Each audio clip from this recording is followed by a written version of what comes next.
Welcome po sa ating second Sunday of April, and these are the topics na nandiyan po sa inyong bulletins. Last Sunday, si Pastor Eric shared with us the proof of payment, resibo, sabi niya ng resurrection. This morning, proof of peace, reconciliation.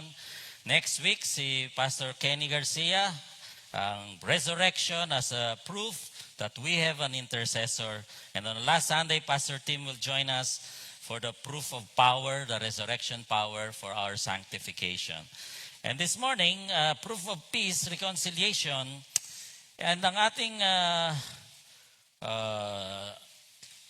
text ay John 20:19 to 29. And as I was reading that, sabi ko, tungkol naman to kay Doubting Thomas. Connected naman nga pala. How can you have peace without faith? Kasi nga naman si Thomas, kilala natin. In fact, ang title po ng message na natin ngayong umaga ay The Thomas Doubt Affair.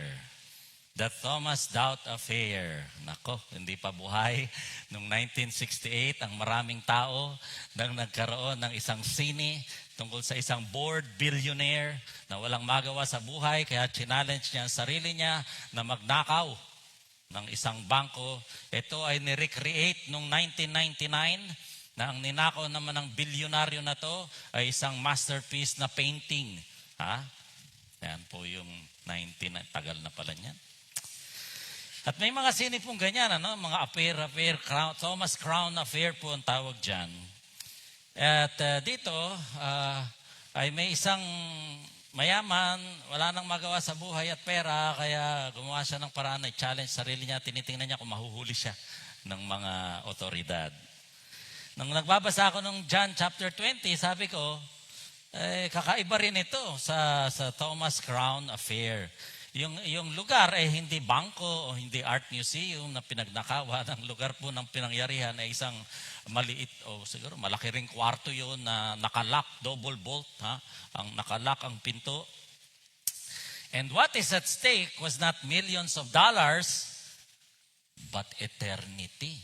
Eternal ang pinag-usapan. At may problema, may isang missing witness. Meron pong isang dakilang wala doon nung nangyari yan. The greatest event in human history when the grave lost its grip on the Savior, di ba? Tumakas ang Savior sa mga patay. When there was that event, 10 lang sa mga 12 apostles ang nandun to witness the event. Siyempre yung isa nagbigti, si Judas. Pero may isang missing. Sino? Si Thomas. Nasaan si Thomas? Wala si Thomas. Si Thomas, for 2,000 years, we have branded him Doubting Thomas.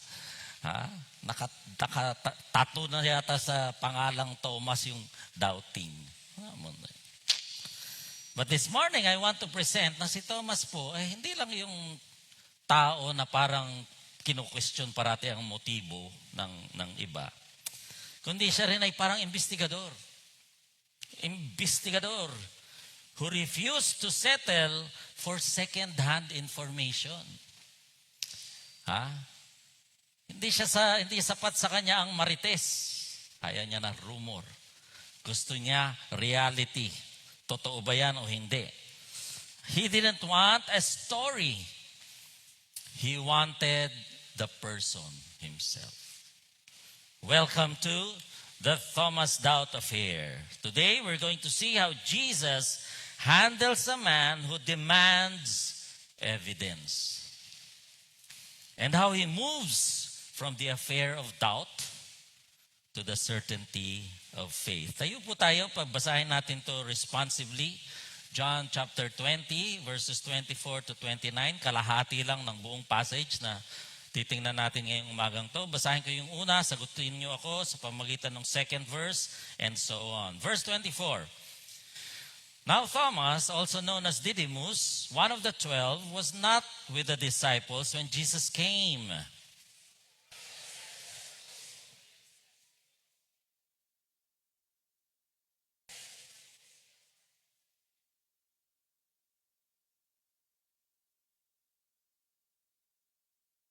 Verse 26, a week later, his disciples were in the house again, and Thomas was with them.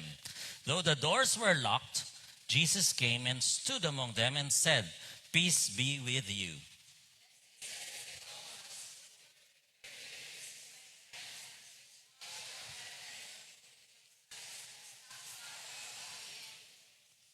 Thomas said to him, "My Lord and my God," all together.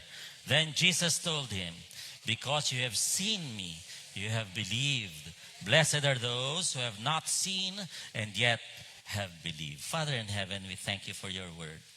Sa pagbasa pa lang, blessed na kami, Panginoon. Thank you, Jesus, for the power of your word. Holy Spirit, we welcome you this morning. Fill our hearts and our minds.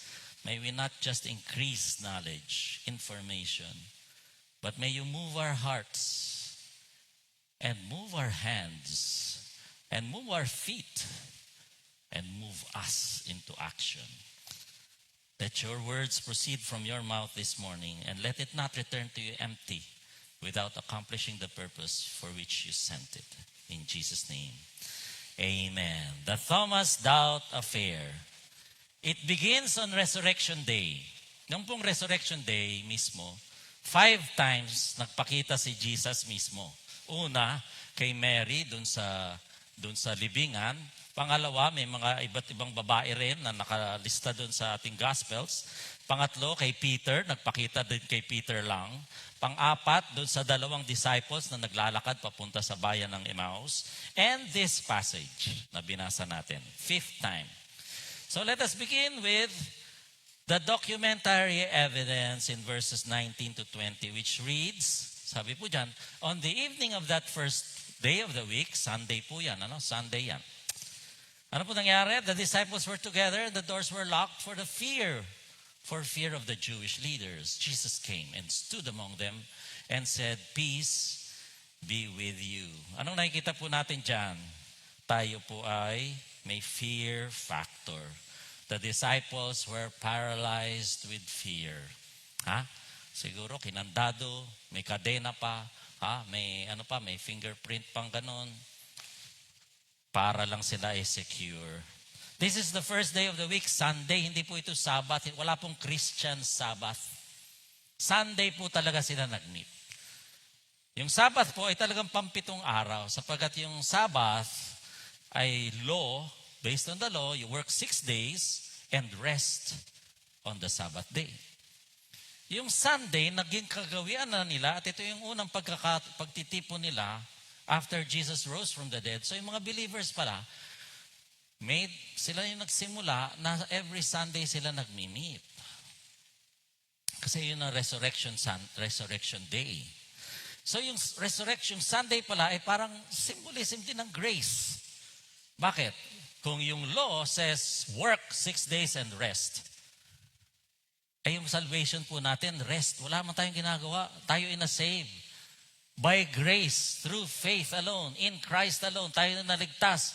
Wala tayong kailangan trabahuhin. Pero, Sunday, first day of the week, rest kayo. Why? Because you received salvation by grace through faith. Wala kayong kailangan gawin.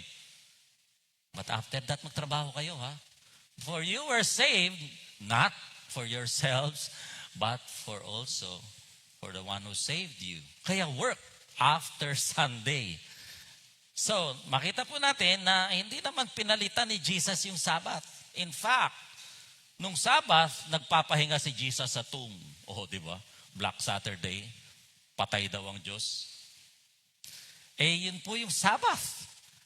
So, sabi sa Bible, pagkatapos ng Sabbath, dun siya nabuhay muli.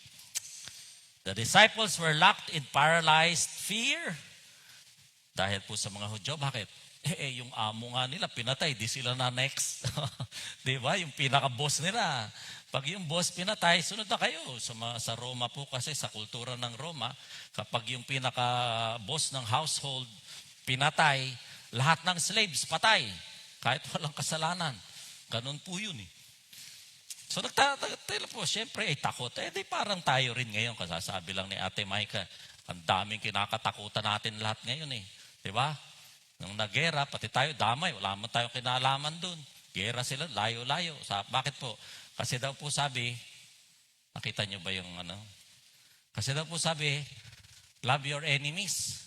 So nag-away yung US, Iran, Israel, nag-away-away. At nagmahala naman din si Petron, si Shell, at si Caltex, at kung sino-sino. Kaya pala nagkagano. Pero tayo, mga dami na, bukas, di na natin alam kung ano mga, ang daming pwedeng katakutan. Huwag po kayong mag-alala. Ito nga mga to, kasama si Jesus 3 years eh. Kasama, katabi, kumakain, natutulog, sama-sama sila, nagbabiyahe sila sama-sama, nakita lahat ng mga milagro, nakita lahat ng mga salita, narinig lahat ng magagandang salita, nabuhayan sila ng loob. Dahil kasama nila si Kristo, ay takot pa rin. So, ano po makikita natin dito? The first believers mismo ay nagkaroon ng fear. But how did Jesus deal with their fears? Paano sinalubong ni Kristo ang kanilang takot? He came, sabi. He came. Jesus came. So sa ating mga kinatatakutan, mga kapatid, Jesus comes in the midst of our fears. And no doors can lock Him out. Double barrel daw. Daming kandado. And yet, Jesus came. Mga kapatid, anong kinakatakutan natin? Jesus comes. He is here with us. Even if our doors are locked. If our hearts are locked. If our minds are locked. Na hindi mo kayang isipin kung paano, kung makakawala sa takot na to. Those doors, those locks cannot hold Jesus from coming to you. Siya mismo ang pumunta sa mga nanginginig ang tuhod ng mga disipulo niya. Hindi naghintay si Jesus, umapit kayo rito, tatakot-takot kayo dyan, tatago-tago kayo, punta kayo rito. Hindi. Si Jesus ang lumapit sa mga disipulo. We can never lock Jesus out in our fears. So He came physically in the resurrected body through the walls. Hindi natin alam kung paano gawin yun. Pero nandun siya. Ang mahalaga nandun siya.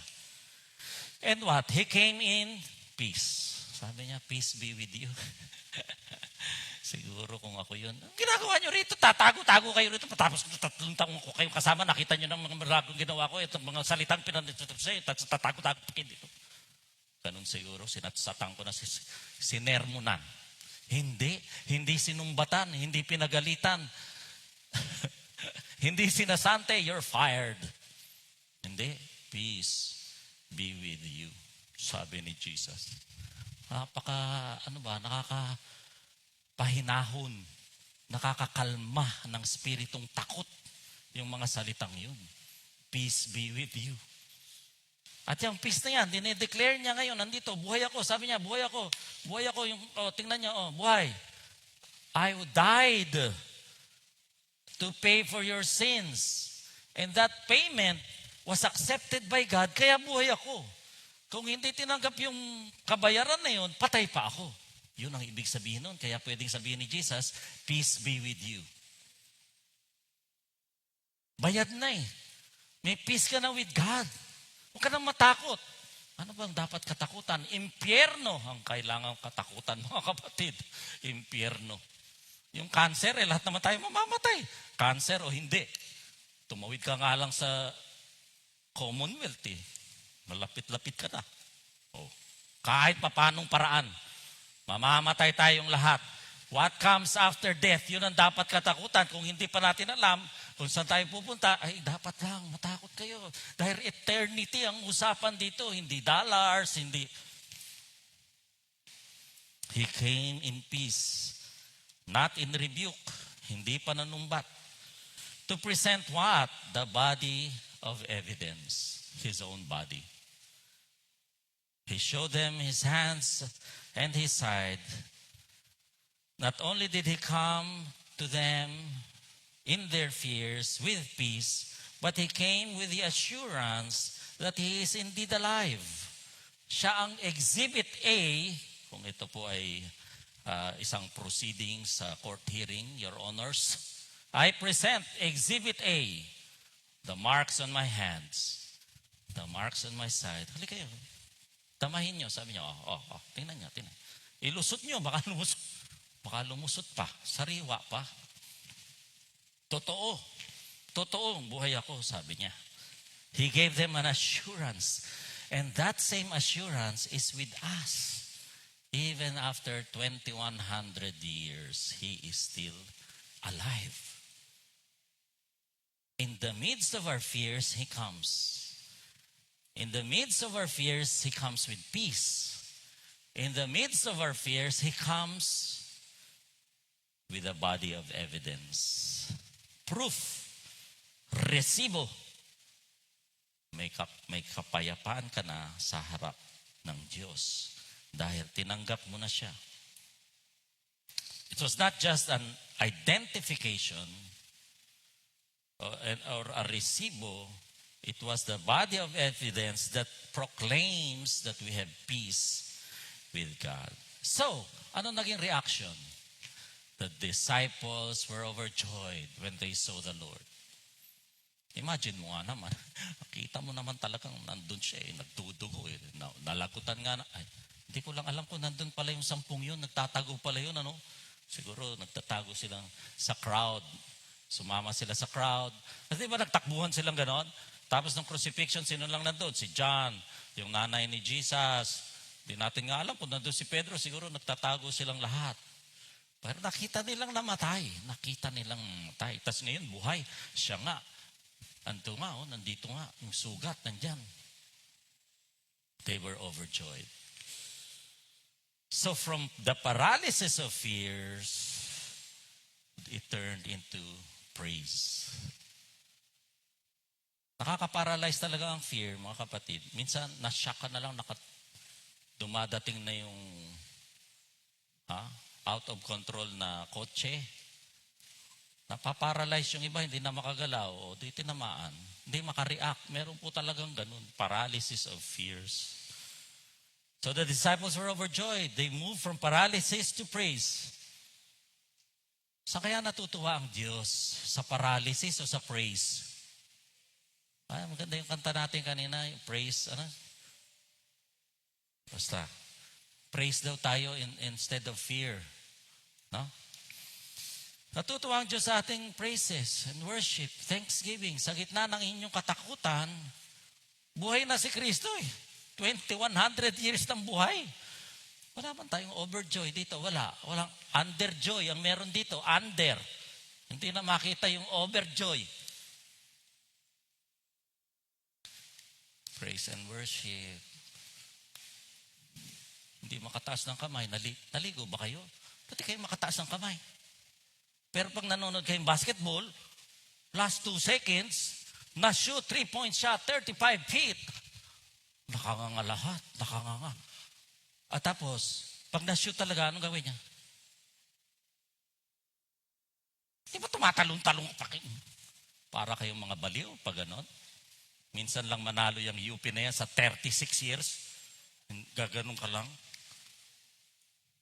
Nanalo nga yung UP. 1 game in the whole season, nagbo-bonfire na Ganun po kalunos-lunos ang... Tapos tayo, saved from eternity.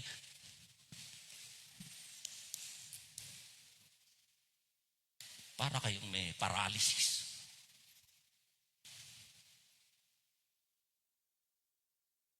So, the documentary evidence of Christ's resurrection, the examination of His physical evidence through His resurrected body, and the written testimonial evidence, accounts of the eyewitnesses, through the Gospels, is convincing proof that Jesus is indeed alive, victorious over death and the grave and sin's consequences.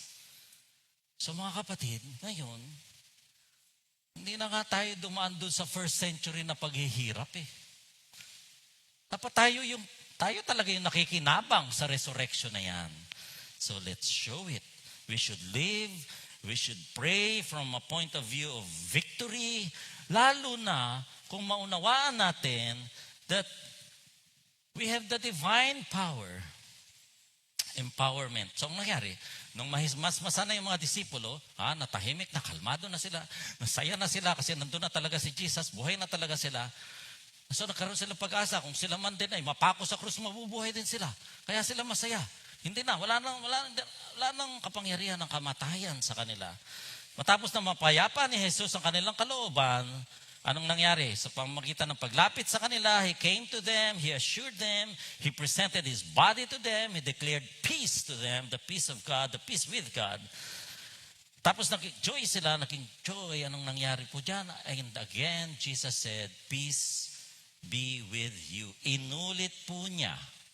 And then He says, as the Father has sent me, so send I you. Ay, grabe po yan. Dapat po yan. Aralin po ninyo yan. Hindi po biro-biro yung sentence na yan. Yan po ay dakilang pribilehiyo. Yung Diyos Ama, sabi sa Diyos Anak, bumaba ka sa lupa kasi walang pag-asa itong mga taong nilalang ko. Punta lahat sa impyerno yan pag hindi ka bumaba. Bumaba siya. Hindi na wala ang pagka-Diyos. Pero nagkatawang tao. Fully God, fully man.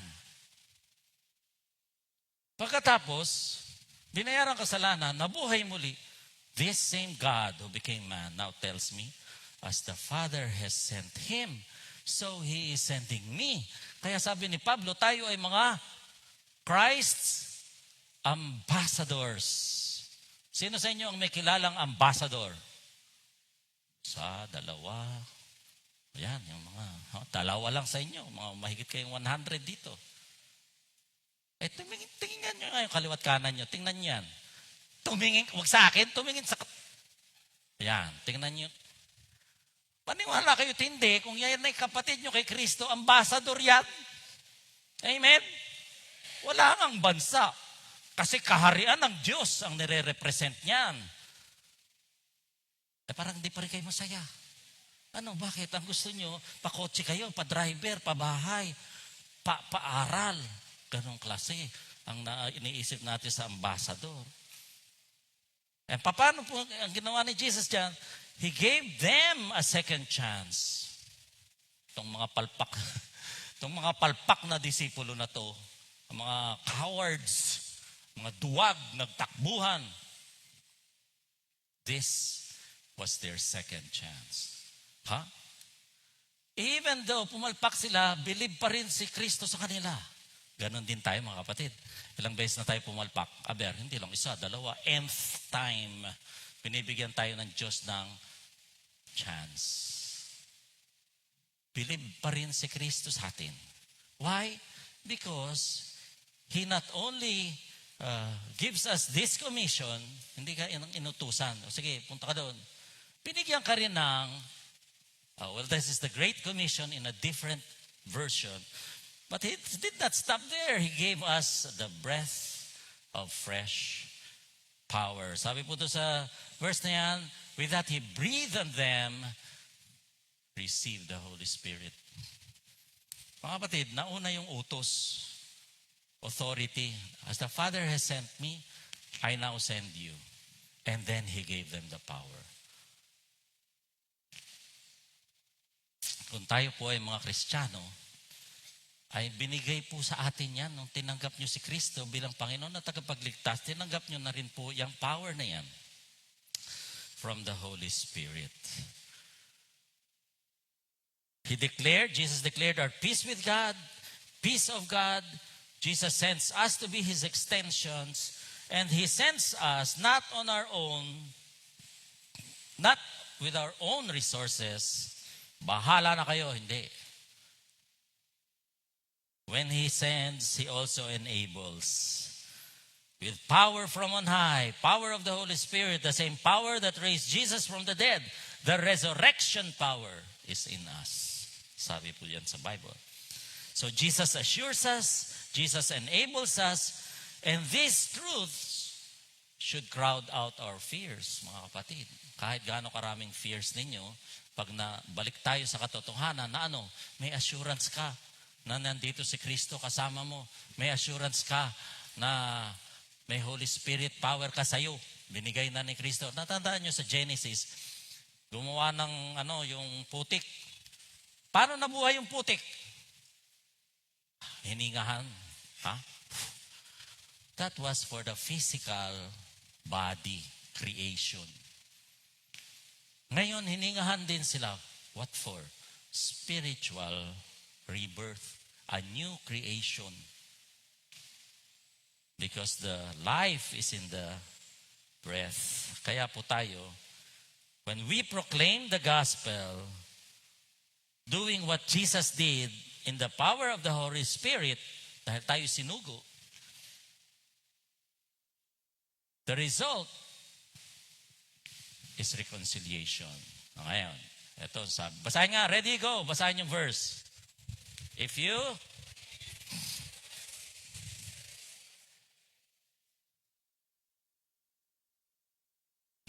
okay, taka muna.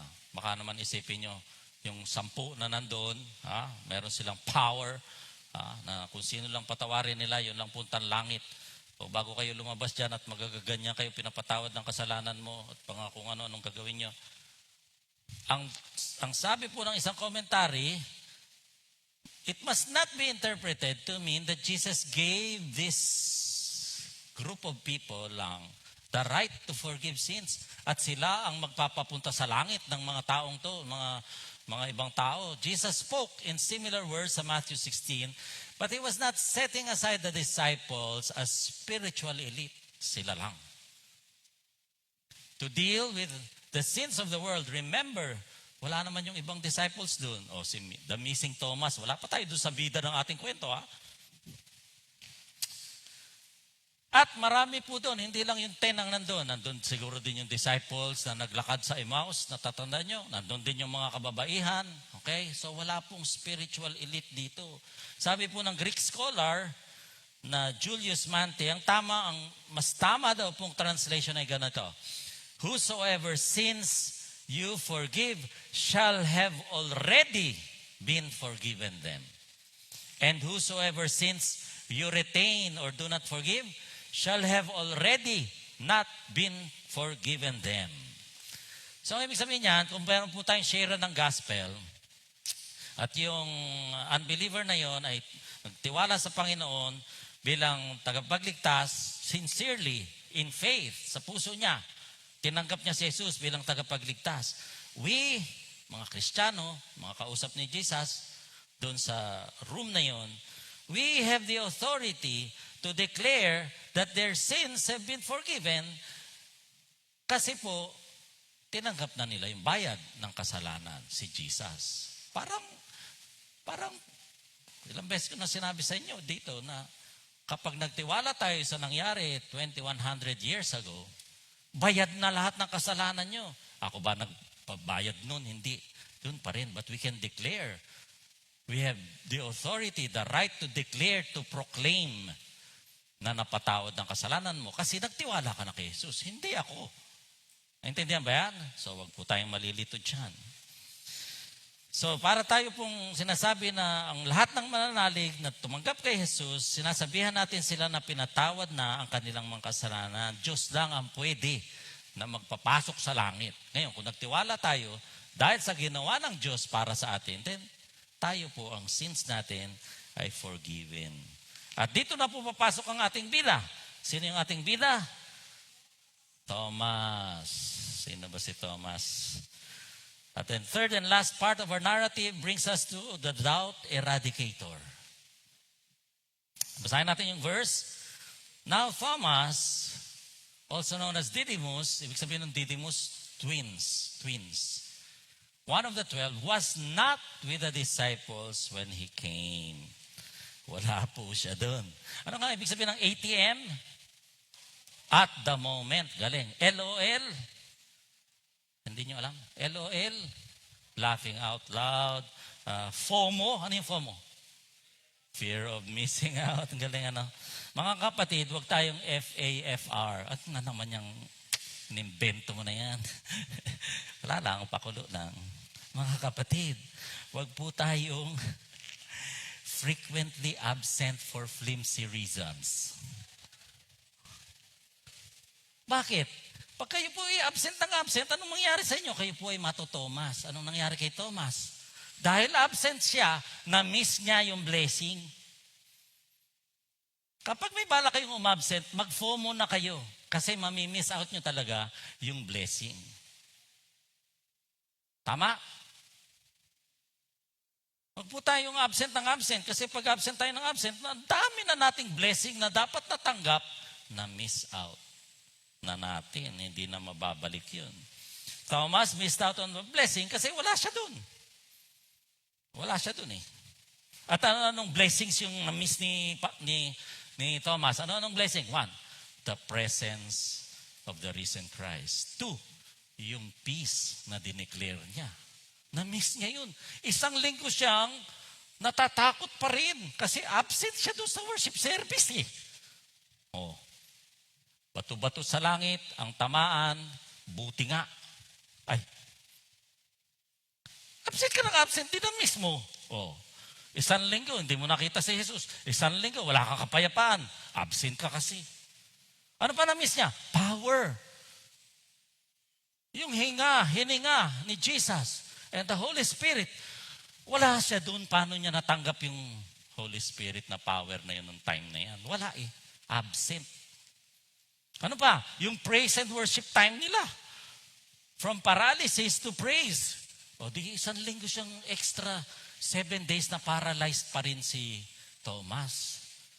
Dahil lang absent siya, mga kapatid. Ano pa? The proclamation. The commission. The Great Commission. Hindi niya natatanggap yun. Na-miss niya yun. Na-miss niya yung as the Father has sent me, so send I you. Wala kasi siya eh. Thomas missed on that chance na personally niyang matanggap yung commission na yun. Wala siya dun eh.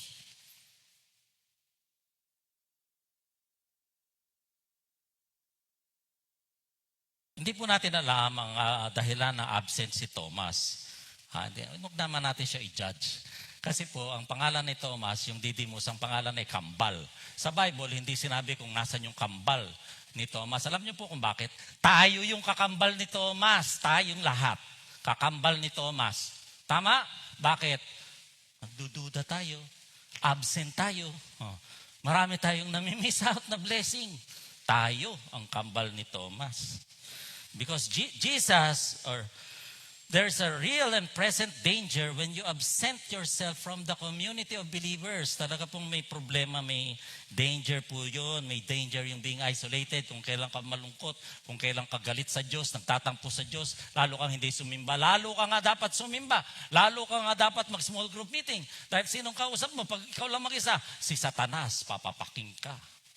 Kung ano-anong masasamang iniisip, bubulong sa'yo ni taning kapag ikay nag-iisa. Dapat ka nga lalong magsimba at Huwag po tayong absent ng absent sa pananambahan, sa small group meeting, sa prayer meeting, sa retreat, sa kung saan-saan man, kung anumang flimsy reason yan. Dahil kung balak niyong mag-absent, ay mag-FOMO na rin kayo. Dahil talagang may mamimiss po kayo. Ano ba yung mga flimsy reason? May alam ko. Ayaw ko magsimba kasi wala ng parking. Naiipit ako. Salamat ka nga, may kotse ka eh. Yung iba nga nag-jeep eh. So, kinonvert mo ngayon yung blessing ng Diyos sa'yo na kotse, ginawa mong dahilan para hindi ka magpunta ng simbahan nung Creator na nagdala sa'yo ng kaligtasan. Ano pang mga rason? Ay, walang magbabantay ng bahay namin. Bakit kailangan bantayan yung bahay? Bakit? Sa totoo lang. Bakit?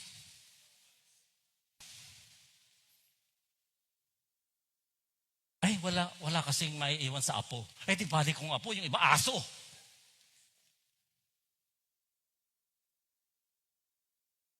Ano ba yung aso? Ano ba yung apo? Creation. Yung naghihintay sa inyo dito, Creator. Aber. Flimsy reasons. Doon pong retreat, kagagaling na namin ng retreat, couples retreat. 13 couples po ang nakarating. Sa palakpakan natin ang Panginoon na dala sa 13 couples na yan. Sa 13 yun, 4 yata o 5 nag-testimony kahapon nung pauwi na kami. Ayaw na nga sana namin pumunta eh. Meron nga pumunta doon, nag-aaway pa eh. Doon na lang nag-usap.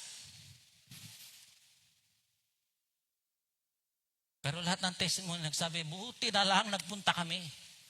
Na-bless kami. Kung hindi na-bless. Walang natanggap na blessing. Na-miss out. Natatandaan nyo last week o nung isang sermon, sabi natin, Jesus laments our lost opportunity. So bawat ma-miss out po ninyo na opportunity ng Diyos, na-miss out nyo, na-lose nyo na rin. And Jesus laments our every lost opportunity. Buti pa si Jesus, may malasakit sa ating spiritualidad. Tayo okay lang.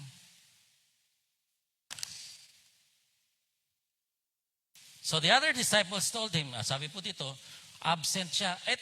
Thomas, absent na, demanding pa. Ano sabi ni Thomas? Sabi po, disciples told him na daw yan. Every day for 7 days, they kept telling him, nakita na namin si Kristo, buhay siya. Kay Mark, gising ka ba dyan? Parang ayaw. Sabi po dyan, but he said to them, unless I see them, pakita nyo. Pag wala ebidensya, parang pag may nagkukwento na masarap kumain masarap kumain dyan sa Alex the Third, saan ba? Basta, masarap ng pagkain, kwento ng kwento, sarap. Isa lang po ang sagot dyan ni Balong eh. Hindi ako naniniwala. Bakit? To taste is to believe. Di ba? Ayan si Thomas. Ngayon, si Doubting Thomas po, huwag naman natin siyang husgahan. Kailangan niya, maganda rin naman yung kanyang ginagawa kasi gusto niyang mismong personal na makita yung risen Christ. Makita. That's not bad. But to demand from God, anong obligasyon ng Diyos na patunayan niya na Diyos siya sa inyo? Meron ba?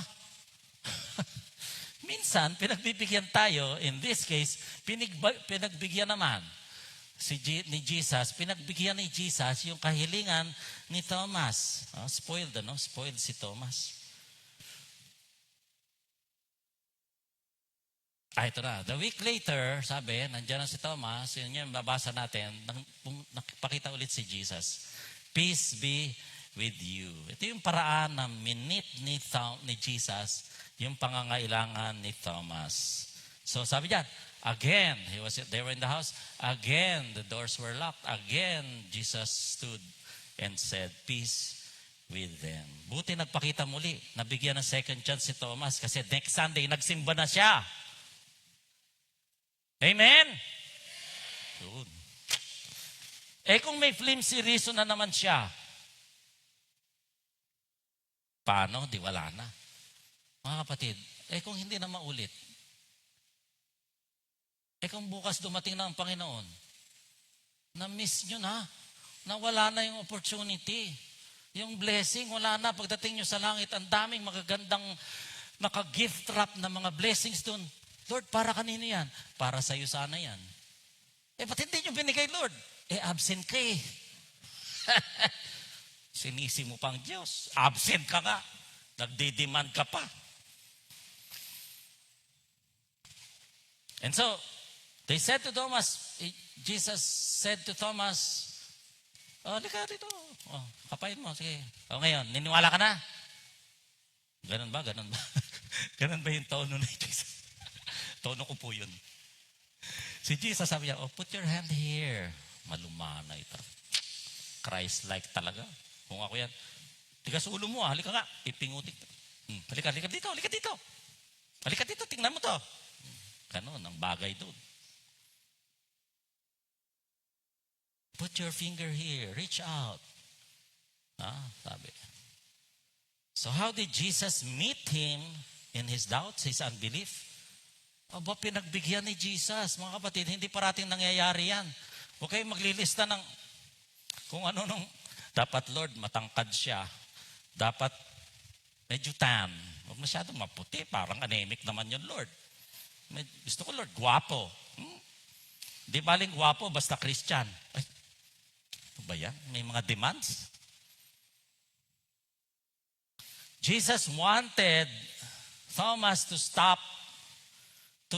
the dangerous process going on in Thomas' heart. Ano po yung dangerous process going on in Thomas' heart? When you start doubting, ang susunod doon, unbelief. Yung doubt, magkaiba daw po yun eh. Yung doubt, meron ka lang mga tanong na kailangan mong masagot, tapos maniniwala ka. Pero tingnan niyo yung sabi ni Thomas. Sabi ni Thomas,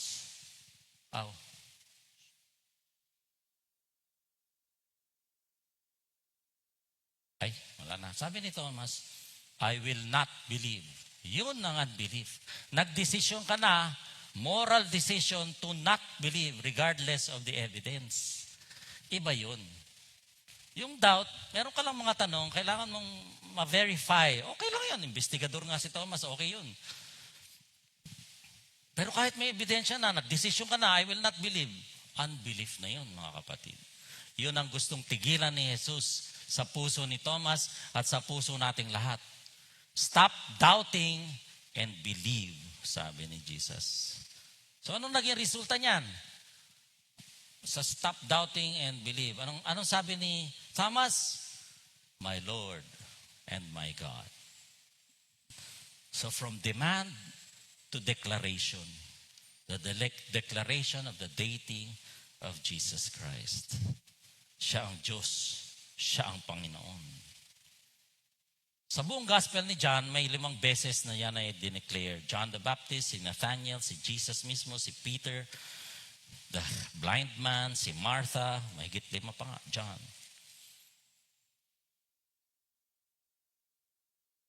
Kinailangang makita, makapa ni Thomas bago siya maniwala. Tayo mga kapatid, ilang beses ba kailangang patunayan ni Jesus ang kanyang pag-ibig sa inyo? Ang kanyang katapatan sa atin? Ilang beses niya kailangang patunayan na buhay siya? At mahal niya tayo? At nais niya na maayos ang buhay natin? Concerned siya sa buhay natin. Bawat detalye ng buhay natin, alam niya at gusto niya ang pinakamabuti para sa mga buhay natin. Ilang beses bago tayo mapaluhod at magsabing, My Lord and my God. Stop doubting and believe. At ito po ang pinaka-bottom line na gusto kong iuwi natin. Sabi po ni Jesus sa last verse, sabi niya, Then Jesus told him, basahin nga natin sabay-sabay, ready, go. Then Jesus told him, Because you have blessed, and yet, sino yung mga yan? Na blessed are those who have not sinned and yet believe. Sino yung mga yan? Tayo yun, mga kapatid. Tayo yun. We did not see, and yet we believe that Jesus came down, became a man, died on the cross to pay for your sins, and He was raised again. He is alive right now. And we, by faith, receive Him to pay for our sins. Mas blessed pa nga tayo kaysa sa mga disipulo na yun eh. Mas blessed pa tayo. Pero mas mabe-bless tayo kung hindi tayo FAFR. Frequently absenting himself, herself, for flimsy reasons. Mas mabe-bless tayo kung hindi tayo absent ng absent. Dahilan ng dahilan. Mga kapatid, kung gusto may, kung ayaw may, alam nyo pala eh.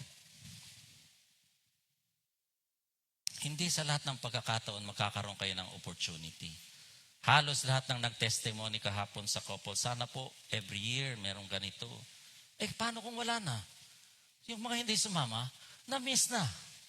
Wala na, sayang na. Tapos na eh. Let us decide to get rid of doubts and unbelief and declare Jesus as my Lord and my God. Don't miss out. Do not lose opportunities. Grab them. Be blessed by them.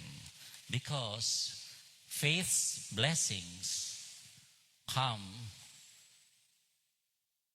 through believing even without physical proof. Kahit walang ebidensya. Ang faith po is seeing what you believe. Seeing what you believe. And the reward of that faith, baliktad. Faith is believing what you do not see. Yan. Faith is believing, hindi mo pa nakikita, naniniwala ka na meron na. Faith is believing what you do not see. And the reward of that faith is seeing what you believe. The blessings of faith come through believing Christ without need for physical proof.